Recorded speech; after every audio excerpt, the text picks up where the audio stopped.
দেখুন, আজকে আমরা এনবিসি ইংলিশ ব্যাচের রাউন্ড 6 এ আসা পর্যাবৃত্ত ধর্মের অধ্যায়ের একটি কুইজ কোশ্চেন সলভ করব। আচ্ছা, দেখি কোশ্চেনে কি বলা আছে। একটি পিস্টন উলম্ব বরাবর সরল দোলন গতিতে গতিশীল এবং পিস্টনের উপর একটি ভারী বস্তু রয়েছে। এমত অবস্থায় এর কম্পাঙ্ক হচ্ছে 1 হার্টজ দেয়া আছে। বস্তুটি সরিয়ে নিলে সাম্যাবস্থা হতে 0.2 মিটার এবং 0.3 মিটার অবস্থানে এর বেগ যথাক্রমে 2.87 মিটার পার সেকেন্ড ও 2.51 মিটার পার সেকেন্ড হয়, এটা বলা আছে। এখন আমাদের গ নম্বরে কি বলা আছে দেখো, যে পিস্টনের বিস্তার সর্বোচ্চ কত হলে এর উপর স্থাপিত বস্তুর পড়বে না। আচ্ছা, এই যে কোশ্চেনটা, এই কোশ্চেনটা আমি করে দিব না, তোমাদের কাজ থাকবে। কেন? কারণ হচ্ছে এই সেম টাইপের কোশ্চেন, প্রায় সেম কোশ্চেনই আমাদের এনবিসি 25 ব্যাচে আসছে। এটার ভিডিও হচ্ছে আপলোড দেওয়া আছে, তোমরা চাইলে দেখে নিতে পারো অথবা নিজেও ট্রাই করতে পারো, মেলানোর জন্য দেখে নিতে পারো। আমি ভিডিও লিঙ্ক ডিসক্রিপশনে দিয়ে রাখবো, তোমরা চাইলে দেখে নিতে পারো। এখানে একটা জিনিস বলে দিই, দেখো পিস্টন তো আমরা জানি, পিস্টন এসে এরকম আর কি। পিস্টনে একটা প্লেট থাকে, প্লেটটা উপরে নিচে ওঠানামা করে কি গতিতে? উলম্বভাবে এসে সরল স্পন্দন গতিতে ওঠানামা করে। তারপর যদি একটা ব্লক রাখি, ব্লকটা হচ্ছে চাইলে পরেও যেতে পারে, নাও পড়তে পারে। এখন পরে যাওয়া মানে কি? পরে যাওয়া মানে হচ্ছে এই প্লেটটা থেকে ব্লকটাকে আলাদা হয়ে যাবে কিনা, ওইটা আসলে পরে যাওয়া বোঝাচ্ছে। হ্যাঁ, তোমার তাহলে বের করতে হবে কি, যে এই যে ব্লক আছে, ভারী যে ব্লকটা আছে পিস্টনের উপরে, ওই ব্লকটা কি প্লেটটা থেকে আলাদা হবে কিনা এটা বের করতে হবে। সেম কোশ্চেন আমরা আগেও পড়াইছি, অর্থাৎ ভিডিও দেওয়া আছে, তোমরা চাইলে দেখে নিতে পারো, ডেসক্রিপশনে লিঙ্ক দেওয়া থাকে। আমরা তাহলে পরের কোশ্চেনে জাম্প করি। এই পরের কোশ্চেনে কি বলা আছে, যে ভারী বস্তুটি সরিয়ে নিলে পিস্টনের কম্পাঙ্ক একই থাকবে কি? আচ্ছা, প্রথমত হচ্ছে কি বলা আছে, একটা পিস্টন ভারী বস্তু সহ একটা সরল স্পন্দন গতিতে ওঠানামা করতেছিল উলম্বভাবে, অর্থাৎ পিস্টনটা এই মানে পিস্টনের যে প্লেটটা আছে উপরে নিচে যাচ্ছিল সরল স্পন্দন গতিতে। এখন ওটা যদি সরাই দিই, যদি সরাই নেই, তাহলে বলছে যে যখন ব্লকটা ছিল, ভারী ব্লকটা যখন ছিল, তখন হচ্ছে আমাদের কম্পাঙ্ক ছিল 1 হার্জ, 1 হার্জ। ছড়া নেওয়ার পরে কি আমাদের যে কম্পাঙ্ক, এটা কি সেম থাকবে কিনা, একই থাকবে কিনা, এটা বের করতে বসে বা বিশ্লেষণ করতে বসে। তাহলে দেখি কেমনে করা যায়। প্রথমত হচ্ছে আমাদের যে কম্পাঙ্ক F1, এটা তো দেয়া আছে, আর এই কম্পাঙ্ক কত দেয়া আছে? 1 হার্জ। তাহলে আমাদের এখন পরবর্তীতে কম্পাঙ্ক কত বের করতে হবে। ওটা বের করার জন্য আমাদের কিছু ইনফরমেশন দেওয়া আছে, একটু দেখি। যে বস্তুটি সরিয়ে নিলে সমাবস্থান থেকে 0.2 মিটার, 3 মিটার অবস্থানের ব্যাগগুলো দেয়া আছে। 0.2 তে ব্যাগ এত, 0.3 তে ব্যাগ এত, এগুলো দেয়া আছে। তাহলে এখানে দেখি কোন একটা সরল সন্ধিত গতিতে বস্তু যখন চলমান থাকে, তখন তার বেগের ইকুয়েশন কি হয়? মনে থাকার কথা আমাদের, তার বেগের ইকুয়েশন কি হয়? V equal omega root over square minus x square. এটা চাইলে আমি একটু সিম্পলিফাই করতে পারি। কি হবে? স্কোয়ার করে দেওয়ার ওভার বর্গ করলে কি আসবে? Omega square A square minus x square, এরকম কিছু একটা আসবে। এটা আমি 1 নম্বর ইকুয়েশন দিলাম। তাহলে V square equal to omega square into A square minus x square, আমাদের 1 নম্বর ইকুয়েশন। এখন এখান থেকে আমি কি করব? এখান থেকে আমরা আমাদের যে তথ্যগুলো দেওয়া আছে, কি তথ্য দেওয়া আছে? আমাদের বলা আছে যখন সাম্যাবস্থান থেকে সরণ 0.2 মিটার, তখন আমাদের বেগ হচ্ছে 2.87। যখন 0.3 মিটার সরণ, তখন হচ্ছে 2.51 মিটার পার সেকেন্ড। তাহলে এগুলো আমরা ইউজ করে এখন আমরা এই নতুন ইকুয়েশনটা, 1 নম্বর ইকুয়েশনটা ইউজ করে কিছু একটা করার ট্রাই করবো, দেখি কি করা যায়। প্রথমত হচ্ছে গিয়ে ইকুয়েশনটা তো জানা, যে ভি হচ্ছে আমাদের বেগ, ওমেগা হচ্ছে কৌণিক কম্পাঙ্ক, এই যে এ হচ্ছে আমাদের কি বিস্তার, এক্স হচ্ছে যে কত কোন পজিশনে আছে, মানে সরণ কত দূর, এটা দেয়া আছে। এখন আমাদের ধর প্রথম যে কন্ডিশন, এটা কত বলা আছে, যে এক্স যখন 0.2 মিটার, অর্থাৎ সরণ যখন 0.2 মিটার, যখন সাম্যাবস্থা থেকে বস্তুটা 0.2 মিটার দূরে থাকে, তখন এটার যে ভেলোসিটি, এটা বেগ, বেগ কত দেয়া আছে? বেগ দেয়া আছে 2.87 metre per second.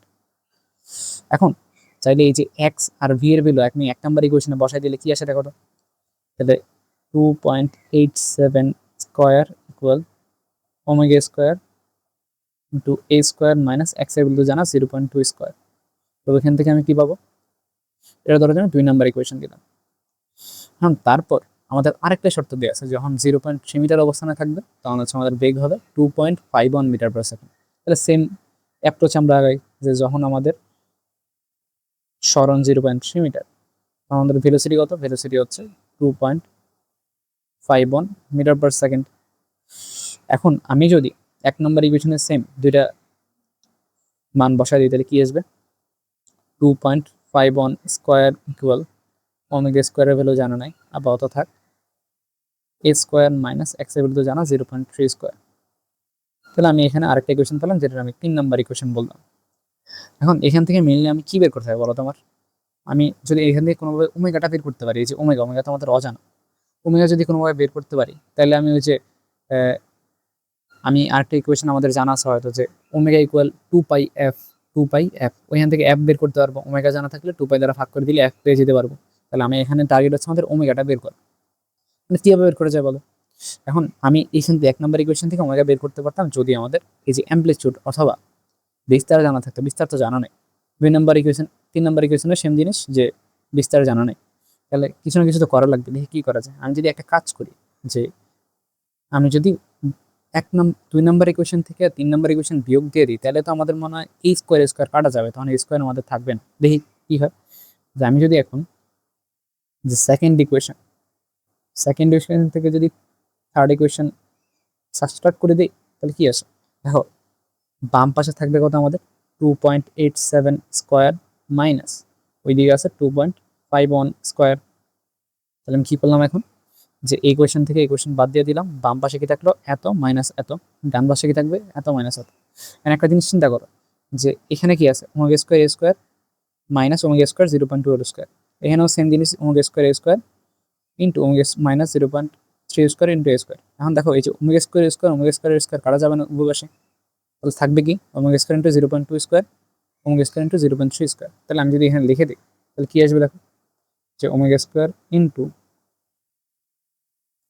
Minus 0.2 square. তাহলে আমি 0.3 স্কোয়ারটা আগে লিখি, অথবা আমি এমনি লিখি যে omega square into minus 0.2 square, মাইনাসটা বাইরে, মাইনাস 0.2 স্কোয়ার মাইনাস কত হবে, মাইনাস হবে হচ্ছে আমাদের ওমেগা স্কোয়ার ইন্টু 0.3 স্কোয়ার, এরকম আসবে আর কি। আচ্ছা, তাহলে এখানে একটা জিনিস দেখো, যে এইখানে আমাদের এটা হচ্ছে প্রথম, যে omega square into minus 0.2 square, আর মাইনাস এই যে সূত্রের যে মাইনাস এটা এখানে আসলো, আর এই মাইনাস হচ্ছে আমাদের ভিতরে ছিল। এখন এই যে এই মাইনাসে মাইনাসে প্লাস হয়ে যাবে। আমি যদি ওমেগা কমন নিই, তাহলে কি আসবে, ওমেগা স্কোয়ার কমন নিলে কি আসবে, যে প্লাস 0.3 স্কোয়ারটা আগে লিখি, আর মাইনাস 0.2 স্কোয়ারটার পরে লিখি। তাহলে এখন আমাদের ওমেগাটা বের করতে হবে। আচ্ছা, ডান পাশেরটা দেখে নিই। ডান পাশে যদি 2.87 স্কোয়ার মাইনাস 2.51 স্কোয়ার, আমি যদি এখন ক্যালকুলেট করি, বাম পাশে আমাদের আসবে হচ্ছে যে 1.93, ওদিকে ওমেগা স্কোয়ারটা অজানা, আমাদের বের করা লাগবে। আর এদিকে কত আসবে, এদিকে 0.3 স্কোয়ার মাইনাস 0.2 স্কোয়ার আসবে 0.05।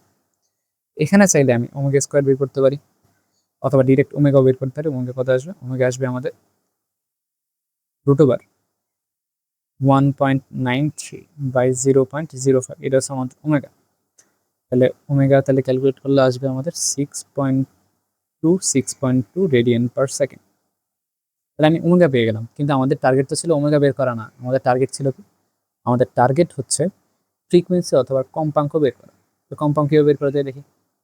দেখো, আমরা তো একটা জিনিস জানি, কি জানি, যে ওমেগা ইকুয়াল, যে আমরা জানি কি, আমরা জানি হচ্ছে ওমেগা ইকুয়াল 2 পাই এফ।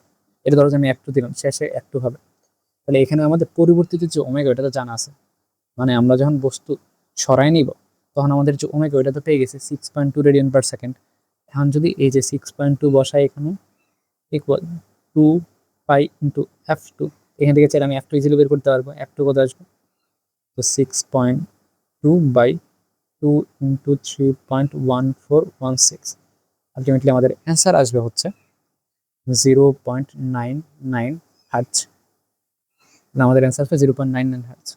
তাহলে কি পাইলাম, যে যখন ভারী ব্লকটা সরাই নিব বা ভারী বস্তুটা সরাই নিব, তখন হচ্ছে আমাদের পরিবর্তিত কম্পাঙ্ক, সরাই নেওয়ার পরে কম্পাঙ্ক 0.99 হার্টজ। আর প্রথমে কম্পাঙ্ক আমাদের কত ছিল, যেটা বলা ছিল যে 1 হার্টজ। তাইলে একটু হইলেও চেঞ্জ হয়েছে, আগের মতো 1 হার্টজ নাই, চেঞ্জ হয়েছে, অল্প হইলেও চেঞ্জ হয়েছে, খুবই সামান্য, তাও চেঞ্জ হয়েছে। তাহলে আমি আরেকবার বলে দিই যে কী করলাম। প্রথম আমাদের কোশ্চেনে বলা ছিল যে একটা পিস্টনের উপরে একটা ভারী বস্তু আছে, ভারী বস্তুটা সরা নেওয়ার পরে আমাদের এই যে কিছু দুইটা স্মরণে দুইটা বেগ দেওয়া ছিল।